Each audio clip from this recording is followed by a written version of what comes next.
Most people think that their emotions are uncontrollable. The stress, the anger, the anxiety, the fear is just something that happens to them every single time. But what if I told you that every emotional storm that you have ever faced in your entire life started with a single thought? When you control your mind, you will control your emotions. And when you control your emotions, I guarantee you that you'll control your life. Welcome to the channel. And if you're new here and you're just seeing my face, my name is Naisha Nicole. And if you're back, you know we're already locked in. So today I'm going to dive into something that's powerful and personal. And it's how mastering your thoughts can literally trigger the way that you feel, the way that you react, and the way that you show up every single day. And this isn't some sort of surface level, just be positive type of advice. No, this is going to be the real deal. We're going to be honest, not just with ourselves, but we're going to be honest with each other. So I'm going to go ahead and dive right on in. Every emotion that you experience is a result of a thought. And I want you to think about that. Every single emotion is a result of a thought. It could be a conscious thought or it could be an unconscious thought.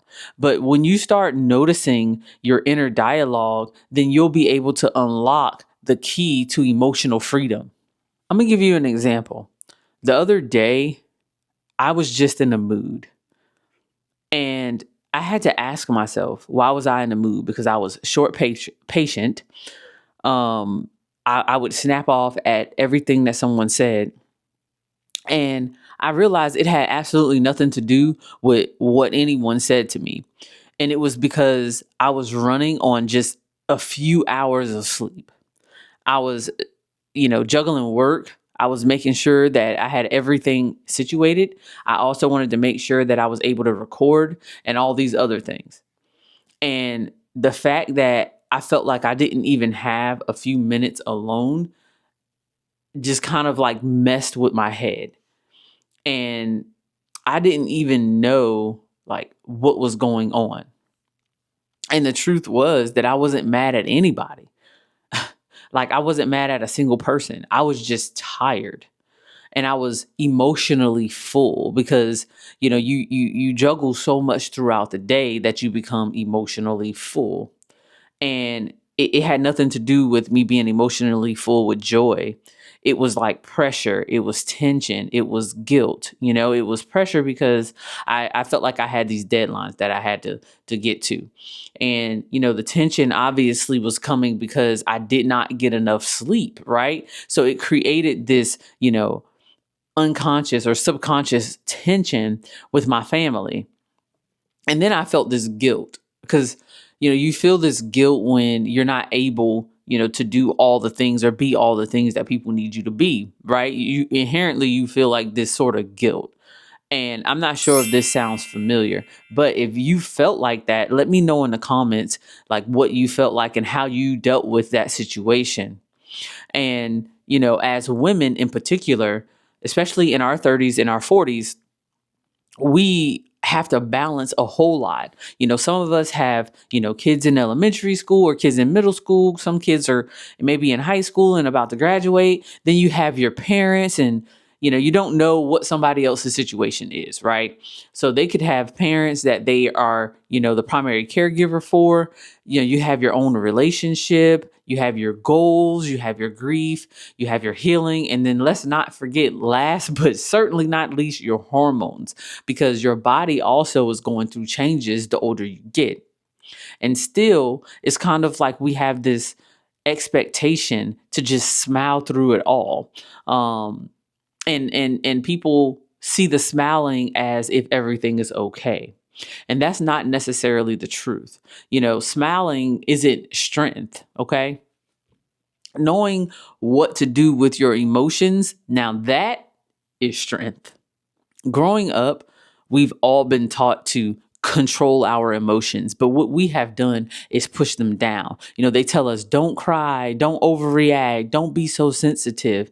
And, unfortunately, somewhere along the way, we have confused emotional control with emotional suppression. And I want to be very, very clear when I say this. Your emotions are not the problem. Ignoring them over the course of however many years, that's the real problem. And you have to think of your emotions like data, right? It's telling you what's working and it's telling you what's not working. It's not drama. It's like the information that it's giving you about what's going on with you. It's like they're signaling to you that, you overstretched yourself, or it's like they whisper, something needs care. And me working in healthcare, and I have a whole ton of different patients, and I always tell them, and I'm going to equate, emotion to this analogy. I always tell them that the body will always whisper before it screams. And it's the same thing with emotion. It's like your emotions are going to kind of tell you little things until it starts screaming. And then that's when you'll notice that you're out of control, right? Because when we silence our emotions, we don't become strong. We become disconnected, and that disconnection shows up in other ways. It shows up in us snapping at people that we love. And if you've ever done that, let me know in the comments, and let me know how you dealt with that. It also shows up as saying yes when we really mean no. Like, we will completely overstretch ourselves just so that we don't feel guilty, or we don't like feel bad about wanting to say no. It also results into us having what everybody has, is what I call like the crying power session in the shower. It's because we're alone and we don't have to worry about anybody that's judging us. And, our bathroom time is so sensitive and important to women, because that's the one time for a lot of us where we can just truly be ourselves. So we can cry in the shower, we can cry in the bathtub, we can just let out all of those emotions that we've held in throughout the whole entire day. And, controlling your emotions, first of all, isn't about being cold. It's about staying connected to what you actually feel, and choosing how you're going to respond to that. It's like that emotional power. That to me is maturity. That to me is growth. And I want to take you back to a moment that kind of cracked something open in me. Okay. It was an ordinary week at work. I work in the hospital, so we were pretty busy, and I had this to-do list, not just at work, but I also was thinking about all the things that I had to do when I got home. And of course, the laundry was overflowing, and I was on edge, because it was a lot of tension, like at work. And then something silly like the trash wasn't taken out, or I was upset about something. And I just had like I just lost it. If I'm going to be honest. I was not very nice to some of my coworkers. And I just wasn't pleasant to be around some of my family. And I wasn't frustrated. Like, that's the funny part about the whole thing. And it's not really funny, but I was furious in that moment. Like, I was so upset. And it was like, I had to ask myself, what was I upset about? Like, what can get you that upset? Like, what could possibly get you that upset? Because it wasn't the trash, it wasn't the laundry, it wasn't the stuff that I do at work every single day. It wasn't me having to communicate with my coworkers, and then coming home and having to communicate with my family. It had nothing to do with that. I mentally, I felt overloaded. And it was like everything that was underneath started spilling over. It was it's the mental load that women carry. And that is real. And again, this is not a man bashing thing, because men carry a mental load as well. They just deal with it a little bit different, right? But, for women, we're remembering birthdays. We got to remember the groceries and who needs what. You got to remember, what do your kids need for school? Is there any type of school meetings? You need to, remember who needs emotional support this week. And the list just goes on and on and on, laundry and so forth. All the while, you're trying to chase your dreams and you're trying to make sure that your relationship is held together. Like your relationship with, your partner, your husband, your wife is solid, right? Because when those tensions start to rise, then so does the issues within your relationship, right? So after that incident, I started, instead of shaming myself, I said I was going to try something new. I asked myself, like, what emotions have I been carrying that I haven't acknowledged? Like, what is that? And I wrote down every emotion that I was feeling. And I'll share a couple of them with you, but one of them was resentment and the other one was fear and frustration. And the thing about the resentment was, I had been carrying that around, and a lot of it had to do with, being praised for being strong, right? I was always considered to be the strong one, the person that didn't need a lot of help. But sometimes I felt unsupported in my dreams and my goals and my aspirations. And I kind of just felt like, okay, I just need to check off this list, right? And then as far as the fear and frustration, the frustration really came from outside of my home. And it just came from just being frustrated with the way that, things were going at work. And the fear was mostly that feeling that I had of wanting to move on, but being from my job, but being unsure. And all of that kind of spills into your personal life. And the truth about it is that most of us aren't too emotional. Like we're not emotional enough. We're just emotionally unheard. And the moment that we stop listening to ourselves, the moment that we start listening to ourselves, everything in your body, everything in your mind, everything in your soul, I promise you is going to shift. Like I started listening to my emotions and I started journaling, and the strides that I have made in my ability to handle, all the things that come my way, it has just been remarkable. And I recommend that any woman that's above the age of 30, I recommend that you take time to really start journaling and really get in touch and in tune with your emotions. So I'm going to tell you what I feel like mastering your emotions actually look like in real life, because these are things that I have personally done and they have worked for me. And they're pretty practical, and it has changed the way that I navigate stress, that I navigate conflict and connection. So the first thing you have to do is actually give your emotions a language. Stop saying that you're fine. That's our favorite word. Like when something goes on and the person that you care about, they say, "Hey, are you okay?" The first thing we say is what? Tell me in the comments. "I'm fine. I'm good. I'm okay." What really was happening is you're completely falling apart on the inside. And I'm not laughing because it's funny. I'm laughing because and I know that that's the truth. That is woman 101. I'm fine. I'm good. I'll be okay. It'll be fine. And instead, start using words like, "I'm feeling stretched thin today." You're acknowledging that your to-do list is very long and you're feeling like you don't have enough time, and you might not have enough energy, and you might not have enough of you to be able to do this whole entire to-do list in a day. So you're basically telling that person not to add anything to your list, or you can say, "I'm feeling underappreciated." And I think that is pretty hard for people to tell someone that I'm feeling unappreciated. Like, and it's not a situation where somebody needs to pat you on the back every time that you do something good. No, don't mistake that with what I'm saying. But by you acknowledging that you feel unappreciated, a simple thanks for, doing something, it goes a long way.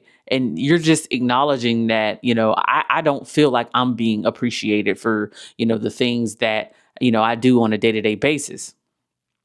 Or, my favorite is, "I feel overwhelmed and I need space." Now, we tend to feel like, because sometimes you don't spend enough time with like family or spend enough time with friends, that sometimes we have this inherent belief that we have to make ourselves available whenever we have a chance to. But sometimes we don't need to do that. Sometimes we just simply need to make ourselves available to ourselves, right? And and telling someone that you feel overwhelmed and you just need some space, I think that's the best way to deal with those situations. So like when you name an emotion and you start processing it, the brain actually sees you. Like the brain can recognize, oh, okay, so that's Naisha and she's naming this emotion, and now the brain can actually say, okay, you're safe. I got you, right? It's like the brain sees it and then the nervous system will make sure that you're safe, right?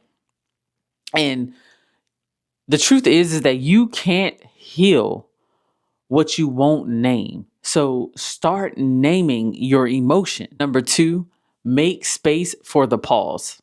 Now, is this trend that's going on TikTok, I believe, and it's like, name something that you can do better than your wife, right? And the guy just stands there, is in complete silence. And the wife is steady yapping, yapping, talking, talking, talking. And it's so funny because as women, we sometimes have a hard time just pausing. And I think that's like something that's programmed in us. But I can pretty much say that most regret comes from a like reactive moment. Like something happens and then you immediately say something. Like you immediately snap or you immediately yell or you immediately dive in overcommitting yourself or you immediately shut down. And so one of the things that I started doing was creating like a 5-second pause between feeling and action. So if someone says something to me, I usually try not to respond immediately. And that's because your immediate response is oftentimes the emotional response, right? So sometimes when you hear something, it's okay to just kind of take like 5 to 10 seconds and then respond. Like ask yourself, like, what's really going on beneath this reaction? And also ask yourself, like, what is the question really asking me before I respond? Like, is this about now or is this about something that's deeper? Am I being honest about what I need or am I just kind of going back to my old ways? And honestly, those few seconds can like save your day and it can truly save your relationship, especially your relationship, because sometimes we get so comfortable that, we'll hear something and then we'll immediately say something or immediately respond. And that's not always the best way to go about things. The third thing is rerouting your energy. Every emotion has energy. And instead of wasting it, how about try to reroute it? Anger. Use it to set like a boundary. So like if you're feeling really angry, then maybe you need to set boundaries. If it's like towards a person, maybe you need to set boundaries towards that person. If it's sadness, let it try at least to lead you to what really needs healing, right? Because nobody is just sad out of the blue. Most of the time, people are sad and it can lead them to what's really, really affecting them. Overwhelmed. Let it tell you that you're doing way too much, like, and you need support. Like let that feeling of being overwhelmed, let it speak to you. Let it say, Naisha, step back. You're doing too much. You need more support in order to get this done in the best and most efficient way. And anxiety. And sometimes it's just your body asking for rest. It doesn't need for you to try to compute these answers out.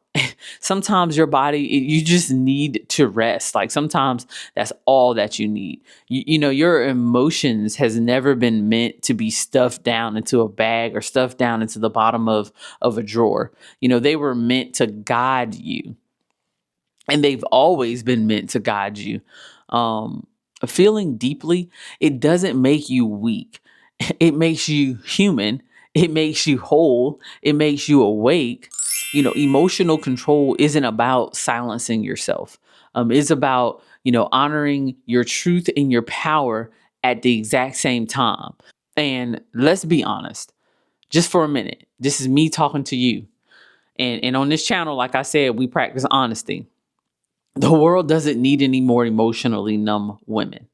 We have a whole bunch of that. Like, we don't need any more of that. But what we do need is emotionally aware women who can lead from a place of love and a place of strength. We definitely need that because, being emotionally numb, it causes friction, and it causes like constant issues, like a constant balance of power, between you and your loved ones, or you and your partner, or you and your kids. It causes this like weird balance of power.